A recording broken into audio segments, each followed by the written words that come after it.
this was something I was not really expecting, but Dana just said in his interview with Robbie Fox that he's looking to make the fight between Dustin Poirier and Michael Chandler. Usually Dana does not say that he's going to make a fight. Usually he says something like, we're going to see how it plays out, or we don't know if we're going to make that fight. But he actually went out and said that, yeah, he'll make that fight. Dustin Poirier's agent also came out and said that the fight with Michael Chandler is most likely going to be next. And Chandler even told TMZ Sports that a fight between him and Dustin Poirier is probably going to come out in the news. There you have it, man. The only way it's going to stop this fight from happening is something in the negotiations when it comes to money, or if someone gets too petty between the two, because Chandler does not like Dustin. He didn't like the way that Dustin treated him when he came into the UFC. He said that Chandler didn't deserve to fight him and all that stuff, and he needed a lot more to do. But after Chandler had all this success and a lot of eyes are on him now, Dustin all of a sudden wants to fight him. Before he didn't, when he wasn't that big of a name. Now that Chandler's a bigger name, Dustin wants to fight him. It kind of rubbed Chandler the wrong way. Chandler's playing the same thing against him now. He's saying that Dustin doesn't deserve to fight him. That can be a problem when it comes to negotiations, because if Chandler in fact does turn this down when Dana comes up to him and asks him about the fight, that would make Chandler look kind of bad. But you do understand, because Dustin did the same thing to him kind of. But on the other hand, I don't ever see Chandler turning down Dana. He'll turn down Dustin if Dustin's the only one asking for it. But if Dana actually comes up to him and says, hey, we're trying to make this fight with Dustin, would you take it? I don't ever see Chandler turning it down. Especially with the fact that Dustin is a pretty big name that a lot of the casual fans know about. And if Chandler's able to win, which I do think he should be an underdog, I definitely favor Dustin Poirier to win the fight. In fact, I think Dustin is probably the most difficult fight in the whole top 5 for Michael Chandler. If Chandler is able to pull it off, I think he has something big on the horizon. I think he might bring out Conor McGregor. I think he could potentially even get a title shot. It just depends how it happens. It depends on the magnitude of the whole event. Getting 2 big back-to-back knockout wins in a row like that, the front kick on Ferguson's chin, the first guy ever to put him out, and then lands a devastating right hand on Dustin Poirier and finishes him, he will be undeniable for a big fight afterward. I mean, there's no way you could put him in just another fight after finishing Dustin Poirier, the #1 contender. He either gets a title shot that he wants, or he gets the counter fight. I think that's what's going to happen if he wins this one. So there's a lot on the stake here. And as for Dustin, I mean, he's going to be fighting Chandler, who's not even in the top 5. So he is putting his rank at risk here. But at the same time, Dustin seems to be at a point where he just wants big fights. He doesn't care to fight the contenders to go up to a title. And I think he said it recently as well that he's looking for big fights right now. Chandler's a big fight. Nate Diaz was a big fight. Colby Covington's a big fight. Of course, Oliveira will be a big fight. Conor's a big fight. This is what he wants. To fight the Beneil Dariush's or the Fizievs, I don't think he's as up for that kind of thing right now. So it seems like he is really motivated to take a Chandler fight. And man, it's going to be interesting, but I do favor Dustin to win this. The reason why I believe that Dustin is the most difficult fight for Michael Chandler's whole division is, #1, he is relatively hard to take down, and he showed that against Oliveira. All of Oliveira's takedowns were defended on getting him to the ground. The last takedown was perfectly made to get around to his back instead. So I'm pretty sure Chandler will get Dustin to the ground in the early rounds, but as he starts to get tired and Dustin makes some work, because Dustin will match his Brazilian Jiu-Jitsu,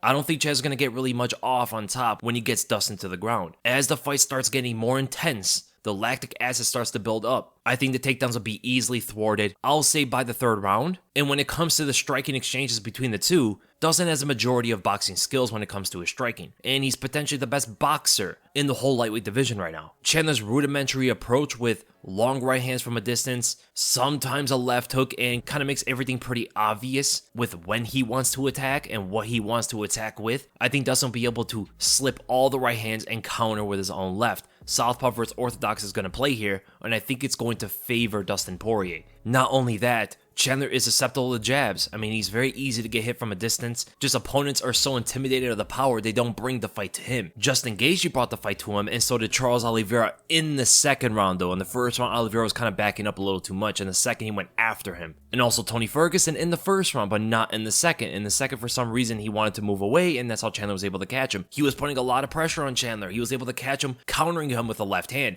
Very similar to the way that Dustin is going to be able to do. You have to bring the fight to Chandler, even though it it is a bit intimidating. The thing that's going to give Chandler a big chance of winning is his power, man. It's just really what it is. Athletic explosions like flying knees out of nowhere, spinning back fist out of nowhere that he never throws, some big wheel kick that Dustin just doesn't see coming. And all of these would be naked. I mean, even the front kick that he threw at Tony Ferguson was a naked strike. The majority of Michael Chandler's strikes are without setups. The biggest thing he tries to do to you is he tries to condition you by going with right hands to the body so that eventually he comes up high. That's what he did to Dan Hooker. But in every single other fight, he just explodes with all of his power and it overwhelms his opponent. Dustin, with mastery over MMA boxing skills, those kind of attacks are going to be very difficult to land on him. Chandler's really going to have to come up with something new in order to beat Dustin Poirier. Because look at all the other guys that Chandler has fought. Charles Oliveira is one of the easiest guys to hit in the whole division. He doesn't move his head. He really just doesn't have great defense, and he walks into you. Justin Gaethje, one-dimensional defense. He just backsteps away from a lot of stuff. He doesn't really use head movement. He guards up high, and with 4-ounce gloves,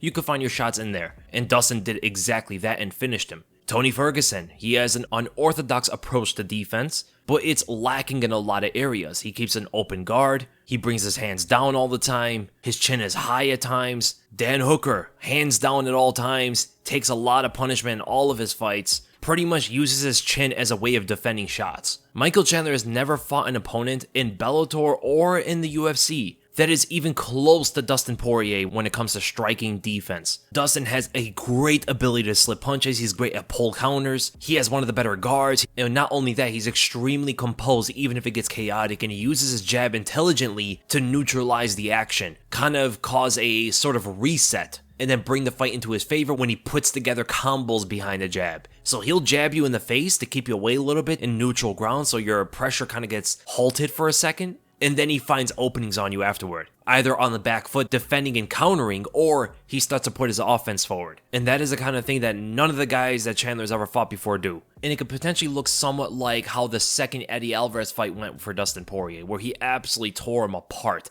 countered all of his shots, slipped away from all of them, looked like 3 steps ahead in the striking exchanges, and stopped a lot of the takedowns. Chandler's takedowns are going to be stronger, but I see the same kind of repeating, thwarting of takedowns after the second round or even midway through the second round onward. And for sure the fight has to be 5 rounds. There's no way they could make this a 3-round fight, even if it's not the main event. I don't ever see the UFC putting them two on a fight night card. They're going to have to be in a pay-per-view. It'd be interesting if they could put them as a main event. What do you guys think? Do you think Dustin and Chandler could be a main event for a pay-per-view? Are they big enough of names? I mean, if they're having like Amanda Nunes headlining a card or even Figueiredo headlining a card, Alexander Volkanovski, Dustin and Chandler I believe are bigger names than these guys. Especially Dustin, even though those guys are champions.